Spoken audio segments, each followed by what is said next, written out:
Golf Clubs Explained. This is another part in Golf Clubs Explained. We talked about the heads first.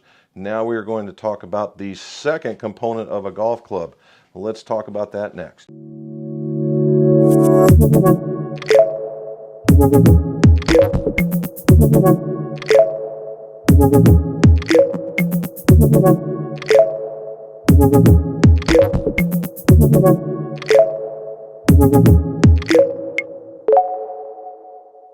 Welcome back to the McGolf Shop. Jim McCleary here, and this is the McGolf channel where we talk about golf club repairs, golf club reviews, golf club fittings, all so your scores can go low.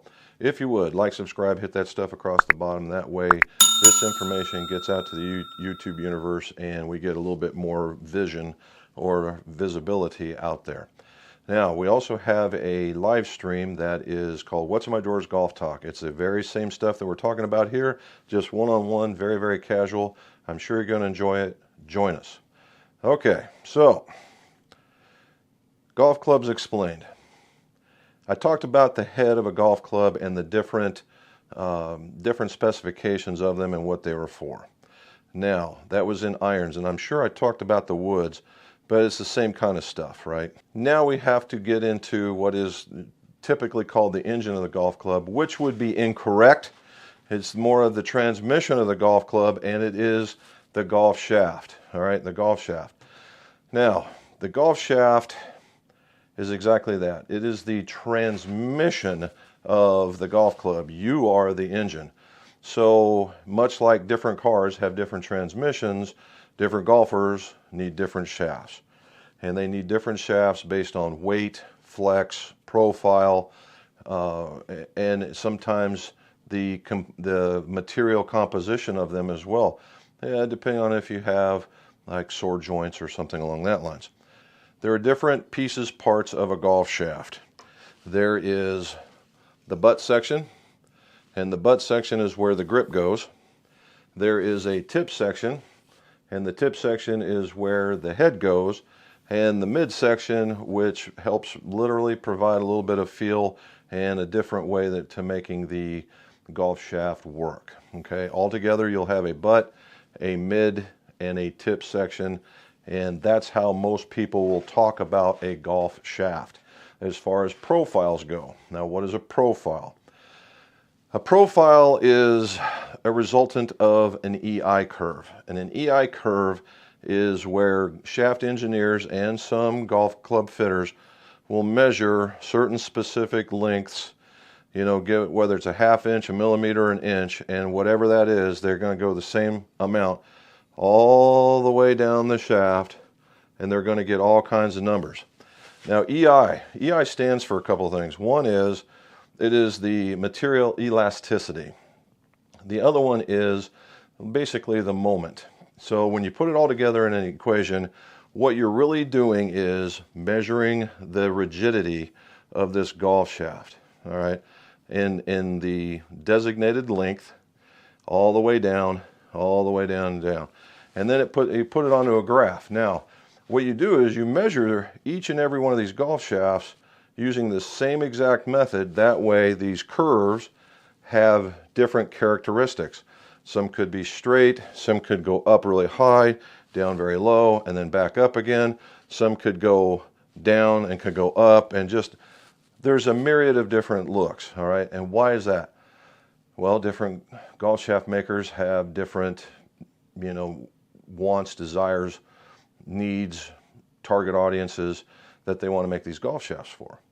Now, as a fitter, what does it mean to me? Well, as you get into this, certain golf swings like to match up to certain curves, right? They get into certain curves. And that's not what we're going to talk about here. This is just about the shaft. Now, knowing that when we get all these curves and you look at it and you go, okay, I know how this is going to react. This is for this X type of golfer. Now, is that hard and fast?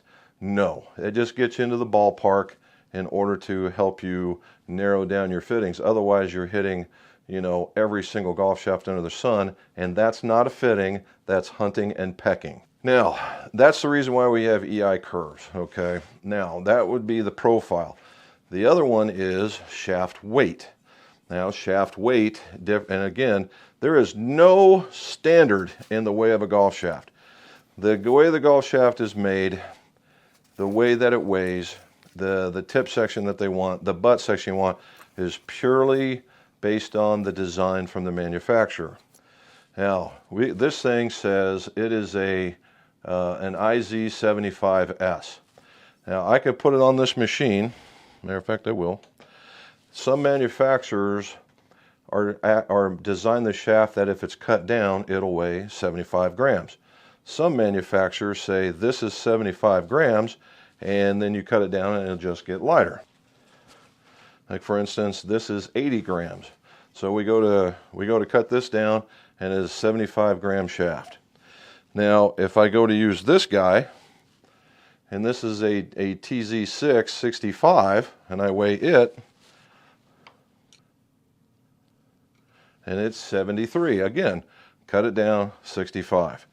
Alrighty. Now, there are others out there that will be the exact weight, and there's multiple different shaft manufacturers out there, right?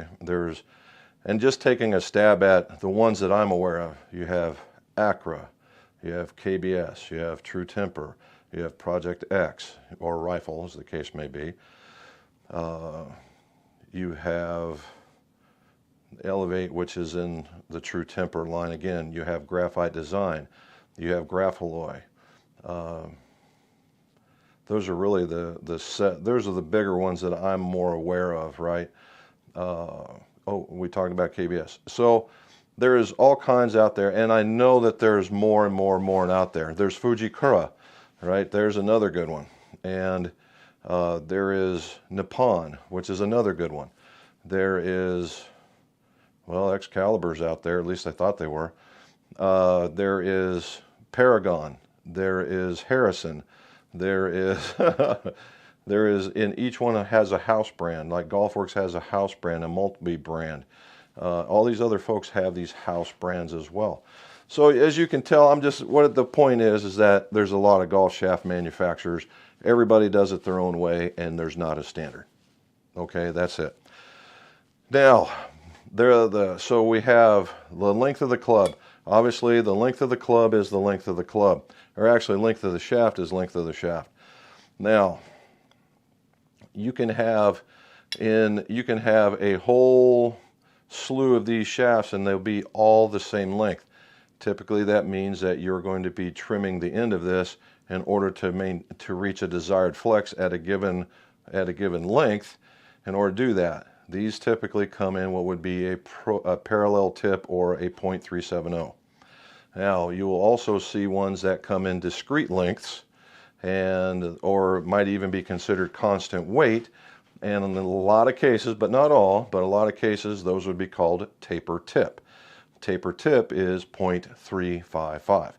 And you'll see those out there. Normally, what those are found in are older clubs, players' clubs in all the OEMs. And normally the 370s are relegated to we'll call it the average player and below type stuff. Now, why is that? And it's just basically a preference, right? They'll say it's easier to put together, constant weight's better for the better player. There's every reason under the sun. Does it matter? No. As long as you have the right profile in there, the tip section, not so much. Now, in a wood anymore, right? In a wood is 335. And that's pretty much a given anymore. Now, there used to be 350, 400, and those were the 350 and the 400s were made in these shafts because people were hitting into the heel. The head design was a little weaker in that area, so they had to beef up the shaft so it wouldn't break. Those kinds of things. In the earlier days, you would actually have a .270 or .95 or 295. And those were in steel, and those are because they were going into woods. We're not seeing any more of those. So oh my goodness, 335. Okay, 335 for that. Now, on the butt side of this thing, the butt section is variable, right? As the wall gets bigger around, or gets thicker, it becomes stiffer. Okay, You'll have the typical butt section on a driver, or even on most any shaft, is normally based on a man's shaft, because that's the most that's sold. So the most common you'll see is a .600 butt section, and what I mean by that is the cross section right here. Now, there is .580s, which are out there. There's .610s, .620s. And normally when you see that they're also indicative of very, very light shafts, because you need to make this thing bigger and thinner and stiffer in order for this thing to be lighter. Those are just general characteristics, okay? So that's what you've got for that one. Now, in the same is true in an iron shaft, driver shaft, hybrid shaft. It's all there. Now that takes me into the next part of it, is how many kinds of shafts are there specific to golf clubs? Well, there are now putter shafts. There's putter shafts all over the market. Zero torques, different kinds, different materials, all kinds of stuff. And then we have wedge shafts, and wedge shafts are specific because of the bigger weight, the way that the club is measured. There sometimes it has more of an insertion depth, and so these are a little bit more beefy because they're not normally full swing clubs. And you have a wedge shaft, and there's several of those kinds. Then you have iron shafts, and iron shafts are exactly what they say they are. They're for irons. Then you'll have now hybrid shafts, because hybrid has become a category all its own, and the shaft companies are starting to step up and make hybrid shafts. Now, here's where things start getting a little fuzzy. Fairway Woods.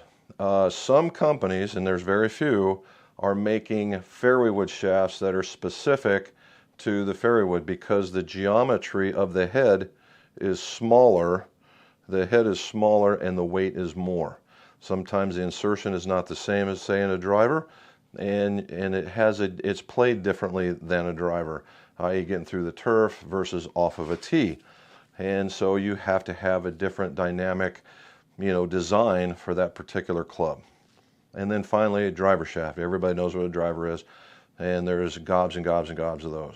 Now, finally, the last thing that's out there is what they're made out of. And again, it's getting very, very creative. However, the biggest one for irons is steel. It is very, very common, and again, several different steel manufacturers are out there, and they're basically made in a very, very similar process. Some, is swedging a shaft, and some will do all that, and then they will anneal a shaft. But it's all about how many steps that you want in order to give you the flex profiles that you want. Or you'll see the stepless shafts where that transmission, that energy is point A to point B, like right now. The other one is graphite.